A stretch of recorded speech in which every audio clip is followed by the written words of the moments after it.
Assalomu alaykum. Kichkinagina tovar bilan o'zim marketda biznes boshladim. Qanday, nima ekan deb qiziqyapsizmi? Videoni oxirigacha ko'ring, nimaligini aytib o'taman. Va o'zim marketda nima sotsam ekan deb o'ylanib turgan tanishingizga yuborib qo'ying. Kapsulani olib, mana shunday 250 grammlik idishga 10 to'ntadan qilib joylab, yaxshilab stretchlab, shtrix kodini yopishtirib joylab chiqdim. Va katta idishdan ham oldim. Bularni ham yaxshilab stretchlab, shtrix kodini ikkitadan yopishtirib qo'ydim. Ustozimiz o'rgatgandi, ikkitadan yopishtiringlar, tovarlaring yo'qolmasligi uchun deb.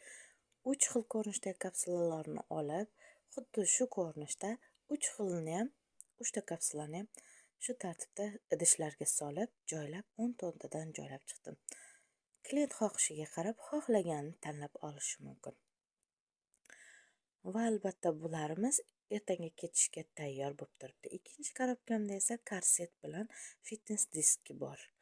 Buni ham yaxshilab stretchlab, ikkitadan shtrix kod yopishtirib chiqdim. O'zim marketda nima sotmoqchiman deb o'ylanib turgan tanishingizga yuborib qo'ydim. Aytgancha korobkani o'zim yasadim, chunki bunga mos uzun korobka uyimda yo'qligi uchun o'zim korobkani chiroyli qilib yasab qo'ydim. Videoni oxirigacha ko'ring va like bosib qo'ying.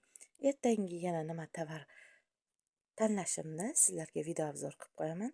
Yo'qotib qo'ymasligi uchun obuna bo'lib qo'ying.